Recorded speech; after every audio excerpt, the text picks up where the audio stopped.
დღეს ჩვენ უნდა წავიკითხოთ იობის წიგნის 24 თავი. ახლა მთლიანად არ წავიკითხავ. თავარი თემა რა არის, მხოლოდ იმუხლებს წავიკითხავ და ერთი მნიშვნელოვანი საკითხია განხილული, რომელიც საკითხიც ძალიან მნიშვნელოვანია ქრისტიანულად ცხოვრები ადამიანს, რომელსაც უნდა ქრისტიანული ცხოვრება, უნდა იცოდოს, რომ აქ დასმულ კითხვაზე პასუხი იცოდეს, იმიტომ რომ რაცა ღვთისუარყოფაში და ღვთისგონებაში რო ჩავარდეს რა. რატომ არ არის დაფარული ყოვლადძლიერისთვის? განკითხვის ჟამი, მისი შემცნობელი კი ვერ ხედავენ მის დღეებს. ახლა გადადის თავარ საკითხზე, რაზეც უნდა ვისაუბროთ. ბოროტეული მიჯნებს ანაცვლებენ. ან მიტაცება რო ხდება. მიწების ხო იცით ახლა 90-იან წლებში რო იყო საქართველოში ახლა რამდენი კვადრატული მიწის გამო ადამიანები ერთმანეთს რო რა ვიცი ენტერებოდნენ და სისხლიც კი იღურებოდა სამწუხაროდ ახლა რა მეტი ახლა რთული შეიძლება კიდე ხდებოდა რაღაცა. ფარას დამწყემსებს იტაცებენ. ობლებს ვირებს ართმევენ. ქვიროხრერისაგან ხარს იხუთავენ. გაჭირვებულებს გზიდან აგდებენ. მიიმალნენ ქვეყანის ჩაგრული ერთიანობა. და ეს არის ფიქრობთ რომ ადრე ახლაც ხდება ახლა რა. როდესაც ქვრივს, ობოლს, გაჭირვებულს რო ჩაგრავენ. ხო არის ესეთი რაღაც. არის ტიპები, რომლებიც არ ვიცი ახლა რა, ყველაფერი საკუთარი თავისთვის უნდა, ხო არის ესეთი ხალხი რა.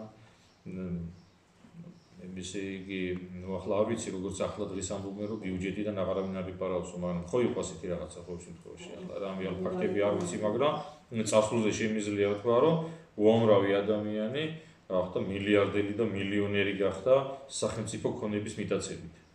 ხო, 90-იანი წლებმა ჩვენ თვალწინ ჩაიარა და ხალხი რომლებიც ესე ცალცალი კალუში დადიოდა, ხო, ახლა რა ვიცი, იქ აქვს აბუ-დაბიში და იმაში კიდე სადა შრი-ლანკაზე და იქ დაჩებიათ ახლა ტიპებს ახლა რა, ხალხს რომელიც არაფერი არ ჰქონდათ. მიიტაცეს ქვეყნის ქონება, ანუ თითოეული ჩვენთაგანის ქონება, ქვეყანა დაანგრიეს, გაუბედურეს და მიიტაცეს ესეთ უსამართლობა ხდებოდა, ახლაც ხდება. კი ბატონო. ახლა კანჯარებივით უდაბნოში გადიან საქმეზე სადავლის, ნადავლის საძებნად. კანჯარი არის გარეული ესე იგი სახედარი. ამას ადარებს რა, ველური ადამიანები არიან. ტრამალიანი საზდუა მისი ბავშვებისათვის. სხვის ყანაში მკიან და ბოროტეულთა ვენახებს იმცრევენ. შიშლად ათევენ ღამეს უმოსასხამოდ და არ აქვს ყინვაში გადასახური, ან ის ხალხი, რომელიც ამათი ძალმომრეობით გაღატაკდნენ, აი ესეთ მდგომარეობაში არიან, დარჩენ უსახკაროდ და გარეთ ათევენო ღამეს. მთის ნიაღვარში ილუმპებიან და შესაფარებად კლდეებს ეკვრიან. კერდიდან გლეჯენ უსამართლო ხალხი ობოლს და ღარიბ ღატაკისაგან იხუთავენ. შიშველი დაწანწალებს უპერანგოდ და მშიერებით დაათრევენ ძნეებს. მათ შემორაგულში ხდიან ზეთს, საწნახელში წურავენ ღვინოს, თავად კი წყურიათ.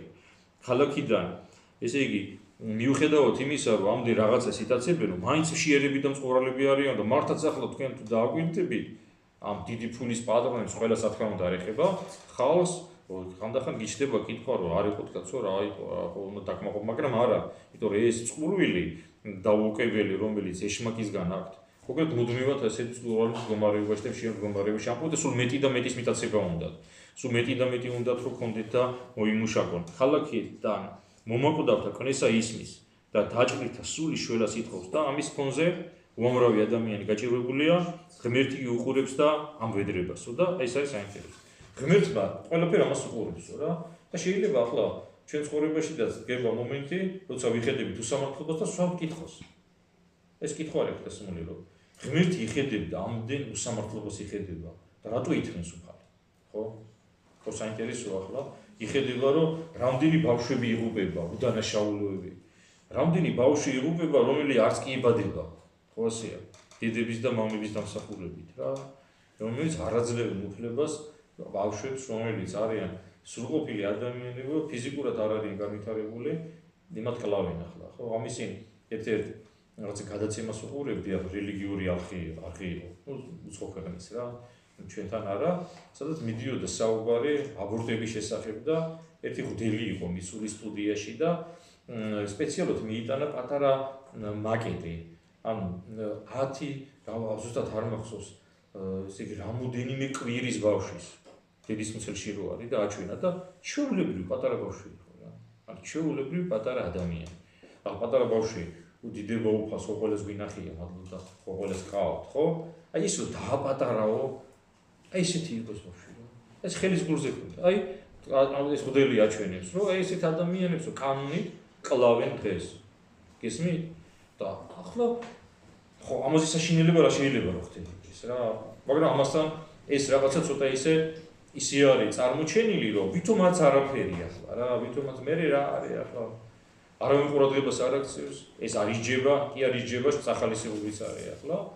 მაგრამ ჩვენ მიხედებით ამის გარდა რაც ახლა აშკარად ჩანს, რომ უამრავი ადამიანი იყოფება ნარკოტიკით, უამრავი ადამიანი ამ სათამაშო ბიზნესზე დამონებული თვითკვლევით ასრულებს სიცოცხლეს, ანანგრევენ ოჯახებს, ესე იგი ულკმოპროდ ტოვებენ მშობლებს, ყოველდღიურ უბედურება და ისევე მოდი ახლა ისევე იმ კითხვას დასვავს და დავსვამ, ხო? რატო ითმეს ამას უკან? ხო, აქ ამ კითხვაზე პასუხის გაცემა არ არის ძალიან რთული, მეტიც მარტივიც არის რა. და იმისთვის რომ ამ კითხვაზე პასუხი გავცეთ, ახლა პირდაპირ შეიძლება ვთქვა, მაგრამ ცოტა პატარა შესავალს გავაკეთებ, რომ კარგად გავაცნობიეროთ, თუ რატო ხდება ეს და რატო არ რეაგირებს, მოდი ჩვენი გაგებით ბრჭყალებში ღმერთი ამაზე. ღმერთმა რა მიცა ყველაზე ძვირფასი ადამიანს? თავისუფალი ნება. თავისუფლება მიცა ღმერთმა. ჩვენ ყველა თავისუფალი ადამიანები ვართ. მეცაც გეტყვით, ციხეში როზია ადამიანი, ისიც ახლა ის კი ფიზიკურად არის კლეტკებში ჩასმული, 4 კედელში და ასე შემდეგ, მაგრამ მისი სული თავისუფალია. მას მის აზროვნებას ბორკებს ვერავინ ვერ დაადებს. მას შეიძლება თავისუფლად მოკლედ იმოგზაუროს, სადაც გაუხარდება აზრებით. ხო ასეა რა. ან ბოლომდე ადამიანს ვერ და ბოლომდე დატყვევება და დაღუპვას ატხდება ადამიანს, სადაც უკვე ის შემოჭილია ჯოჯოხეთში. სანამ ცოცხალი ადამიანი თავისუფალია, ყველას აქვს უფლება გააკეთოს თავისუფალი არჩევანი. ასეა, სამწუხაროდ ადამიანთა უმრავლესობა გადაწყვიტა, რომ გააკეთოს ის საქმე, რომელიც საქმე მათ დააზიანებს. და გონია ასეთ ადამიანებს, რომ ის გაკეთებული საქმე მხოლოდ მასე იმოქმედებს, რაც არ არის ორი.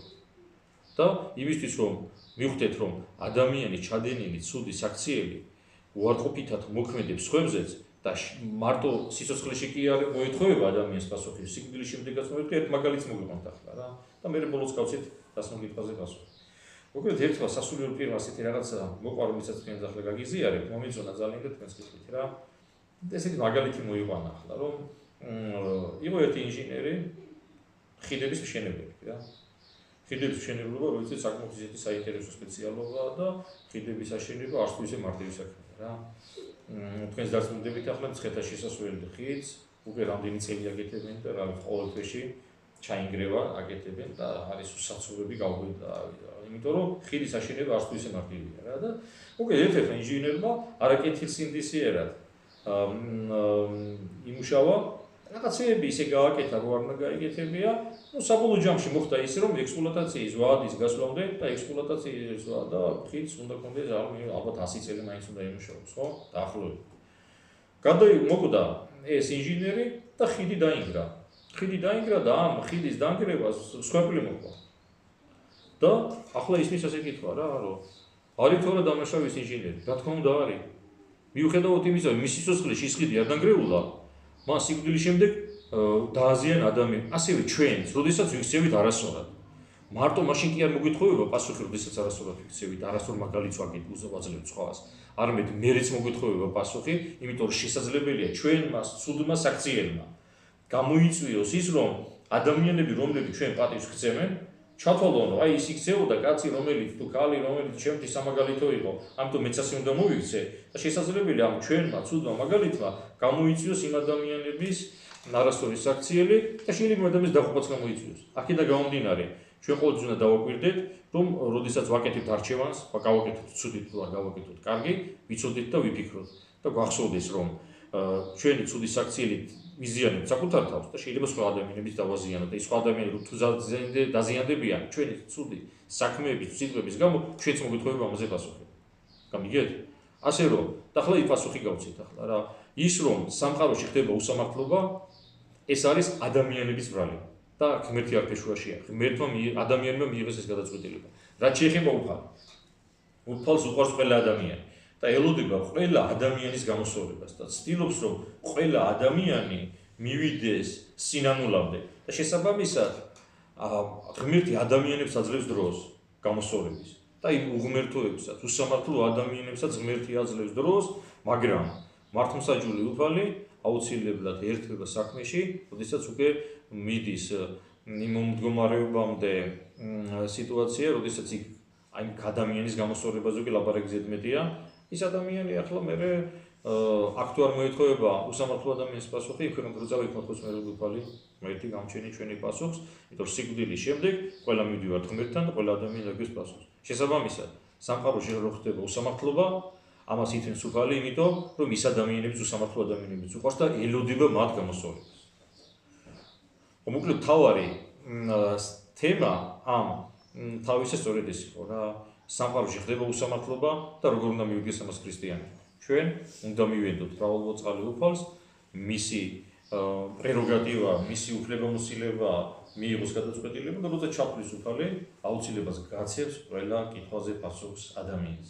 ყველა ადამიანი საკუთარი საქმეების მიხედვით მიიღებს იმას, რაც მას ეკუთვნის. ჩვენც ასევე ღმერთმა მოგცეს ძალა რომ ვიცხოვროთ სწორად, როდესაც წავდივით მართლმსაჯული უფლის წინაშე, მან დაგვაწესოს თავის მარჯვნივ.